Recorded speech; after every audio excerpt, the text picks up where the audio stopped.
안녕하세요, 여러분. 백영기 목사입니다. 오늘 여러분들과 함께 에스더 5장 1에서부터 8절 읽겠습니다. 에스더 5장 1에서부터 8절입니다. 자, 오늘 에스더서에 있는 내용을 먼저 한번 봐야 됩니다.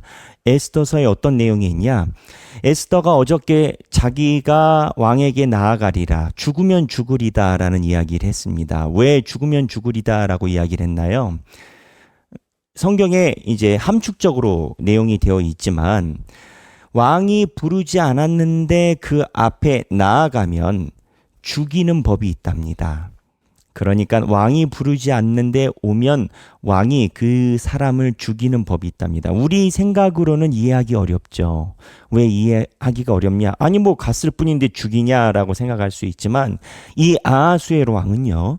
처음에 자기가 왕권을 잡았을 때 정권 초부터 구테타가 있었습니다.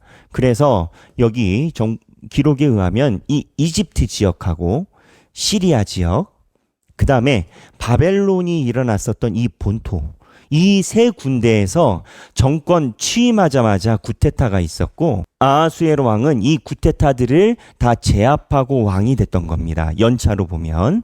그래서 구테타를 제압하고 왕이 됐었고 구테타를 제압했을 때 사람들이 아하수에로 왕을 이제 정치적인 실권자로 여겼겠죠. 그래서 아하수에로 왕이 처음으로 기획한 본인의 국책 사업이 뭐냐? 이 그리스, 마케도니아라고 얘기를 하는 그리스를 치는 거였습니다. 왜냐하면 이 페르시아 입장에서는 동쪽은 정벌이 됐어요. 여기 산맥이 있었기 때문에 이 산맥을 넘어서 민족과 접촉하는 것은 쉽지 않았기 때문에 이 동쪽은 정벌이 끝난 걸로 본 건 거예요. 그러면 이제 나라를 확장하려면 서쪽으로 가야죠. 근데 이집트는 이미 끝났거든요. 이집트는 거의 자기의 수중 안에 있는 상태고 이 서쪽으로 가야 되는데 이 서쪽의 첫 관문이 그리스였던 건 거죠. 이 그리스 누구 있습니까? 스파르타하고 아테네. 이때 살라미스 전투에 해당되는 영화가 300. 어떤 내용입니까? 이 페르시아 왕이 여기를 치려고 갔다가 스파르타의 용병대 300명이 길목을 막고 적은 숫자가 육군의 진입을 며칠 동안 지연시켜서 육군의 진입이 늦어져서 해전이 결국 패했다라는 그런 역사적인 기록을 갖고 있습니다.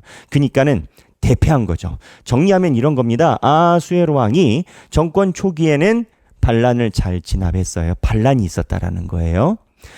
그리고 이게 진압되고 난 힘으로 그리스를 쳤는데 졌어요. 그럼 어떻게 되겠습니까? 국내 여론이 안 좋아지죠. 암살 계획이 도드라져요. 그래서 이 암살 계획이 도드라진 것으로 누가 아하수에로 왕을 암살하려고 시도합니까? 빅단과 데레스.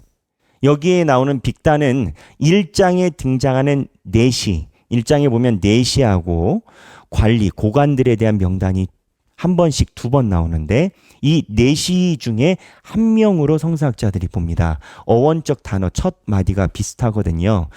그러니까 이 아하수에로 왕은 자기가 왕이 되고 난 다음에 암살의 시도를 여러 번 경험한 왕입니다. 그래서 이 아하수에로 왕은 자기가 부르기 전에 오는 사람들은 다 죽여버린다라는 법령을 가지고 있었고 이게 에스더에게는 실제적인 접근에 대한 두려움의 원인이었던 겁니다. 그래서 이 왕이 아하수에로 왕이 접근하는 자를 다 부르지도 않았는데 오면 죽이는 법이 있는데 에스더는 자기의 목적으로 이 왕을 만나야 되지 않겠습니까? 그러면 이 법에 의해서 죽을 수도 있습니다. 암살의 시도로. 왜 죽을 수도 있냐? 이 에스더의 전임자인 이 와스디라라는 여자가 있었죠. 첫 왕후였죠. 이 와스디가 페르시아의 전통에 의하면 7 고관들의 가족 중에 하나로 추정을 합니다. 근데 이 7 고관에 해당되는 사람을 지금 아하수에로 왕이 못 믿어요. 그리고 이 7 고관들 중에서 한 집안이 나를 시해하려고 했다라는 의혹을 가지고 있는 거예요. 이 아하수에로 왕은. 그러니까 와스디를 폐위하고 나서 불만 세력이 있을 것으로 아하수에로 입장에서는 볼 수가 있으니까 에스더가 이야기도 하지 않고 오면 에스더의 왕후의 급이라 할지라도 이전 왕후 또한 암살 세력과 동조한 세력으로 의심을 갖고 있는 찰나인데 에스더가 온다고 이 법령에서 제외시키지 않는다라는 겁니다. 우리가 생각할 때 아니 왕이 뭐 앞에 자기 와이프가 나타나면은 그냥 좋은 거지 뭐 죽이려고 했을까라고 생각할 수 있지만 어제 이야기란 죽으면 죽으리다라는 이야기의 배경은 그렇게 간단하지 않습니다. 실제로 나가면 죽을 수도 있다라는 겁니다. 근데 오늘 그 앞에 나아갔어요. 에스더가 그 앞에 나아갔어요. 앞에 나아갔는데 어떠한 일이 일어나느냐? 에스더가 왕 앞에서 바로 나타나기가 주저되니까 왕이 보이는 시야에서 머뭇머뭇합니다. 근데 왕이 왕자에 앉았다가 에스더가 왔다 갔다 하는 거 보는데 그 에스더가 성경 본문에 의하면 너무 사랑스럽대요. 이 표현이 정제된 건 이쁜 거예요. 이쁜 거. 너무 예쁜 거예요. 멀리서 보는데 이쁘다라는 거지. 그랬더니 왕의 마음이 열렸어요. 그랬더니 에스더를 불렀어요. 이제 된 거예요. 위기는 넘어간 거예요. 에스더를 불렀더니 에스더가 오늘 내가 왕을 우리 집에서 잔치를 준비했는데 초대하고 싶어서 왔어요. 그런 건 거예요. 에스더가. 그래서 이제 왕이 신나가지고 에스더가 요구를 합니다. 하만과 같이 오세요 라고 얘기를 해요. 하만. 이 하만이 누굽니까? 모르드게와 유대인들을 다 죽이려고 하는 두 번째 실권자 아니겠습니까? 하만이랑 갔어요.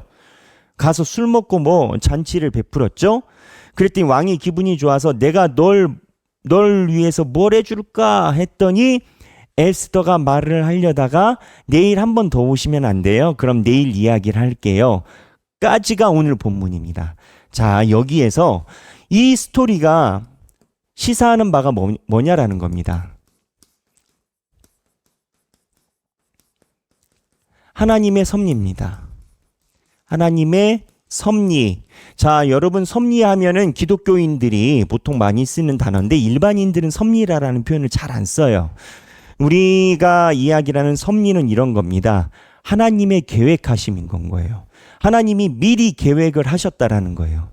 가끔 이제 섭리 이야기를 하면 이런 질문이 와요.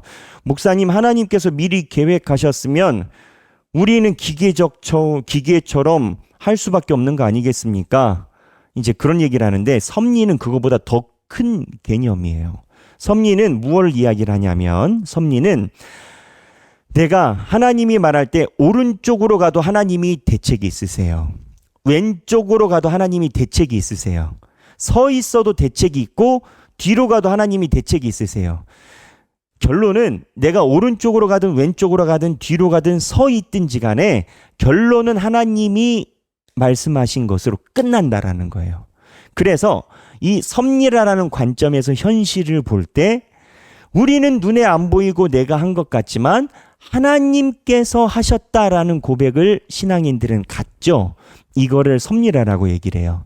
그래서 섭리의 관점에서 에스더에 있는 상황을 보면 제가 아닙니다. 신학자들이 이야기를 하는 이 스토리에 일반적이지 않은 게 있어요. 첫 번째, 왕이 사랑스러워 하더라. 그냥 예쁜 거예요. 남자 입장에서 이 왕이 사랑스러운 이 예쁜 거예요. 근데 이게 굉장히 주관적인 영역입니다. 이걸 하나님이 만지셨다라고 봐요. 아니, 백영규 목사가 하는 얘기가 아니라 목사님 뭐 그런 것까지 아니 그게 아니라 에스더서에서는 이러한 보이지 않는 하나님의 손길이 하나만 놓고 이야기를 하면 에이 뭐 그런 것까지라고 생각할 수 있지만 이러한 것들이 다 붙어 있어요. 마치 포도송이나 고구마 줄기처럼 다 붙어 있어요. 그래서 장별로 이러한 장면을 짚어내는 것이 원래 신학적으로 이 에스더를 보는 섭리적 방법의 하나예요. 그래서 왕이 볼 때 사랑스러워요. 그 다음에 두 번째, 왕이 와서 마시고 신났어요. 내가 너한테 뭘 해줄까라고 했더니 그 다음날 한 번 더 오세요. 그랬더니 왕이 하루를 기다려줘요.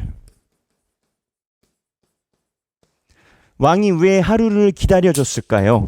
자, 이 왕이 하루를 기다려준 것도 마음이에요. 마음이에요. 마음. 그래서 이 섭리가 시사하는 바는 뭐냐면 하나님께서 마음을 주관하시더라라는 거예요.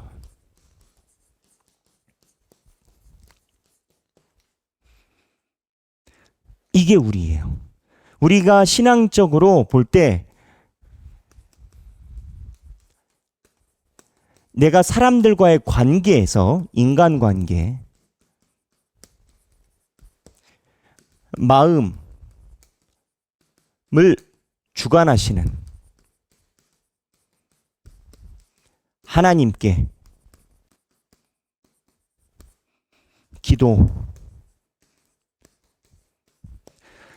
하나님께 기도해야 되는 목표가 분명해요. 목사님, 저희 부모님이, 목사님, 제 배우자가, 목사님, 저희 자녀가 교회만 이야기를 하면 경기를 일으켜요. 어떻게 하죠? 손을 놓고 있다고요? 아니요. 하나님께 기도해야 돼요. 하나님께서 마음을 주관해 주시라라는 거예요. 여러분이 주변에 어떠한 사람과 직장에 있는 일도 마찬가지예요. 직장 안에 갈등이 있어요. 말도 안 돼요. 근데 그 사람을 하나님께서 만져주시라라고 기도해요. 그럼 이런 생각 들어요. 목사님, 저희 직장 상사는 교회 안 다닙니다. 수혜로도 교회 안 다녀요. 하나님의 만지심은 신앙인들 안에만 있는 게 아니에요. 하나님이 원하시면 신앙이 없는 사람도 하나님께서 만지신다가 이 섭리의 배경이에요. 그래서 이 부분을 에스더서가 이 장면에서 이야기를 합니다. 그래서 이걸 하나 생각해 볼 필요가 있고, 두 번째, 지금 이 구조를 봐야 돼요. 무슨 구조를 봐야 되느냐? 에스더가 결국은 죽으면 죽으리다라고 이야기를 한 본인의 결단이 민족을 구원했다라는 거예요. 에스더는 한 명이죠. 집단의 이름이 아니죠. 그래서 한 사람의 결단이 기적을 이루어낸다. 사례가 누가 있을까요? 우리 성경에. 지금 우리는 에스더 보니까 에스더겠죠. 자, 이 눈으로 봐봐요. 한둘입니까? 에스더. 모세는 어때요? 모세도 하나죠. 모세의 결단. 여호수아와 갈렙. 아시죠? 여호수아와 갈렙. 여리고성 갔을 때 점탕꾼 사건. 다들 안 된대. 여호수아 갈렙은 된대요. 여기 있습니까? 신약은요. 오병이요. 한 어린이 사건이 있죠. 그 다음에 또 다윗이 골리앗과 블레셋과 이스라엘이 대치해서 경색 관계에 있을 때 다윗이 호롤단신으로 골리앗과 싸우러 들어가죠. 한 사람의 결단이 기적을 이루어낸다. 가끔 이런 말씀을 하시곤 해요. 목사님, 저 혼자 어떻게 할까요? 제가 힘이 없어서. 근데 오늘 본문 에스더서는 에스더 한 명의 죽으면 죽으리다가 기적을 이루어내요.